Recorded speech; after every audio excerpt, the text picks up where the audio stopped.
Maujpur সাহেববাড়ি TV, সত্য ও ন্যায়ের কথা বলে। আসসালামু আলাইকুম ওরহমতুল্লাহি ওয়াবারাকাতুহু। আল্লাহুম্মা সাল্লি আলা মুহাম্মদ, আল্লাহুম্মা বারিক আলা মুহাম্মদ। আলহামদুলিল্লাহ, যে যেখান থেকে দেখবেন আপনাদের সকলকে আমার আন্তরিক মোবারকবাদ। আমার পক্ষ থেকে আপনাদের প্রতি রইল অজস্র দোয়া ও ভালোবাসা। আমি আপনাদের কাছে দোয়া চাওয়ার জন্য আসছি। আপনারা আমার জন্য খাস করে দোয়া করবেন। আমি কয়েকদিন যাবত অনেক অসুস্থ। অনেকেই বাড়িতে এসে খোঁজাখুঁজি করছেন, আসছেন। অনেক মানুষই যাচ্ছেন, নিজের কাছে খুব খারাপ লাগে। আর এত বেশি অসুস্থ, আলহামদুলিল্লাহ এখন একটু অনেকটাই ভালো। এত অসুস্থ ছিলাম, মানে ফোনে কথা বলতে ইচ্ছে করে নাই। আল্লাহ তাআলা আমাকে সুস্থ করেছেন, শুকরিয়া আদায় করছি মহান আল্লাহ তাআলার প্রতি। অগণিত দুরূদ আর সালাম প্রিয় নবী মুহাম্মদ রাসূলুল্লাহ সাল্লাল্লাহু আলাইহি সাল্লামের উপর। বিশেষ করে আপনাদেরকে যারা অসুস্থ আছেন, অনেক আলেম ওলামারা অনেক হসপিটালে, বাসাবাড়িতে অনেক জায়গায় অসুস্থ আছেন। অনেক মুমিন মুসলমান অসুস্থ আছেন। বিদেশে দেশে অনেক জায়গায় অনেকভাবেই মানুষ আহত নিহত, কত দূর কষ্ট, কত অশান্তিতে আছেন। সকলের জন্য দোয়া করবেন। আল্লাহ যেন পুরা বিশ্বকে আল্লাহ তাআলা যা ভালো মনে করেন সেভাবেই সুন্দর মতে ফয়সালা করতেন। খাস করে যেন আমাদের বাংলাদেশকে আল্লাহ সুন্দর পরিবেশ, শান্ত পরিবেশ এবং আল্লাহ তাআলার ন্যায় ইনসাফের মধ্যে যেন আল্লাহ যেভাবে নির্দেশনা দিয়েছেন সেভাবে যেন সুন্দরভাবে আমরা বাংলাদেশের সকল যেন কাঁধে কাঁধ মিলে আমরা যেন চলতে পারি। আল্লাহ যেন সেই তৌফিক দান করুন।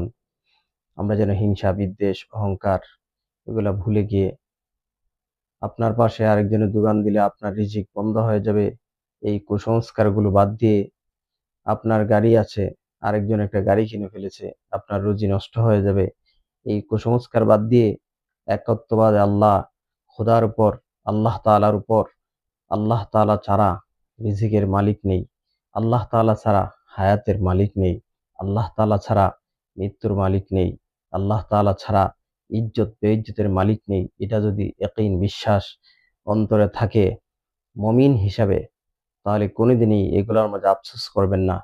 এগুলোর মধ্যে সময় নষ্ট করবেন না। আপনার আরেক ভাই আপনার পাশে দোকান দিয়েছে, আলহামদুলিল্লাহ বলবেন। কারণ আপনার রিজিক যতটুকু আল্লাহ তাআলা নির্ধারণ করে রেখেছেন, যে কোনোভাবে আল্লাহ তাআলা আপনার কাছে এই রিজিক পৌঁছাবেন। শুধু আপনাকে একটু শ্রম আর কষ্ট, এটাই আপনি আপনার রিজিকের তালাশ করবেন, আর আল্লাহ আপনাকে আপনার রিজিক আপনার কাছে পৌঁছে দিবে। আমরা এই ধরনের বেহুদা কাজ থেকে, কুসংস্কার থেকে আমরা বের হয়ে আসি।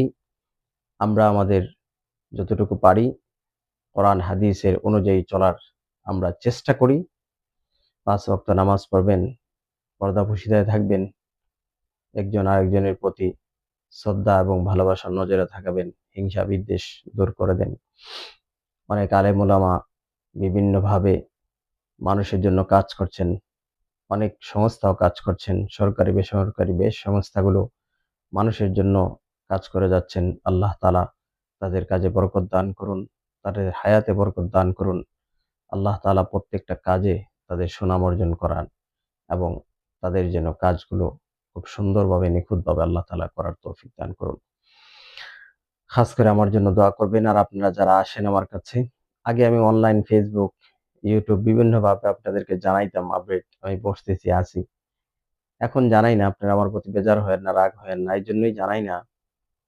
আলহামদুলিল্লাহ, আপনারা যারা আসেন আমার কাছে, আমি আপনাদেরকে ভরপুর সময় দিতে পারি না। আপনারা যারা আসেন অনেকেই আবার ফিরে চলে যান, দেখা হয় না।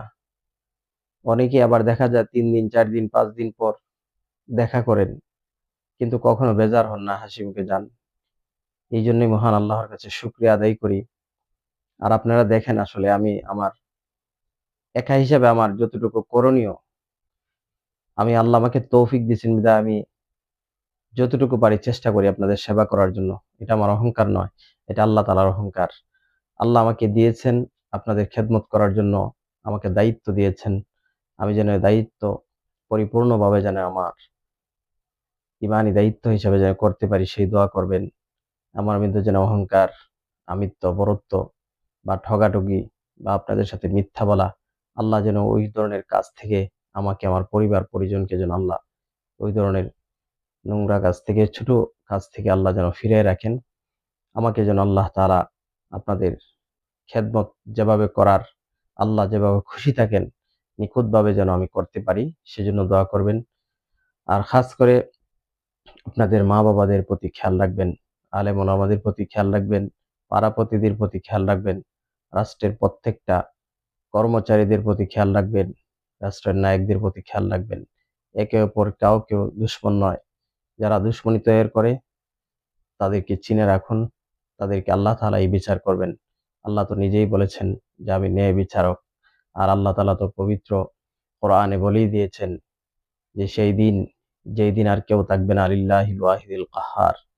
যারা মুমিন তারা ওই দিনেরই চিন্তা করে, আখিরাতের চিন্তাই বেশি করে। দুনিয়া আজ কাল নাই। যেকোনো সময় দুর্ঘটনা হয়, মানুষ মারা যায়।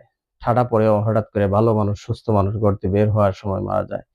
এখন বর্তমান যে সমাজ, যে দুনিয়া আসতেছে, দেখা যায় আকাশে বৃষ্টি নাই, হঠাৎ করে বাজ পড়ে যায়, বাজে মানুষ মারা যায়। হঠাৎ করে দেখা যায় যে কোনো গাড়ি আপনার উপরে এসে দাঁড়ায় রইছেন, কাজ করতেছেন, ফোনে আলাপ করতেছেন, অন্য গাড়ি আসার কথা নাই রাস্তায়, হঠাৎ করে চলে আসে। তাহলে প্রত্যেকটা জিনিস মেনে নিতে হবে, আল্লাহ তাআলার হুকুম ছাড়া হয় না। এই জন্যই বলেছি যাদের অসুস্থ আছেন ওষুধ খাবেন, সুস্থ করবেন আল্লাহ। ওষুধ সুন্নাহ, নবীজির সুন্নাহ হিসেবে খাইবেন। আর নিয়ত থাকতে হবে যে আল্লাহ তাআলা ভালো করবেন, আল্লাহ তাআলাই ভালো করণের মালিক। আর বিশেষ করে আপনারা যারা অসুস্থ থাকবেন এরা সূরা ফাতিহা, সূরা ফালাক, সূরা নাস পানিতে পরে ফু দিয়ে খাইবেন পানি। অসুস্থর পাশাপাশি যে অসুখ ভালো হওয়ার কথা ১ মাসে, সেটা দেখবেন ৫ থেকে ১০ দিন, ১৫-২০ দিনই আল্লাহ তাআলা শেফা দিবেন। আর সূরা ফাতিহা এমন এক সূরা, অনেক মূল্যবান সূরা, সেটা কোরআন শরীফের মাও বলা হয় সূরাটাকে। আল্লাহ তাআলা যেন আমাদেরকে পরিপূর্ণ সুস্থ এবং শেফা দান করুন এবং আমাদেরকে যেন ইহদিনাস সিরাতাল মুস্তাকিমের পথে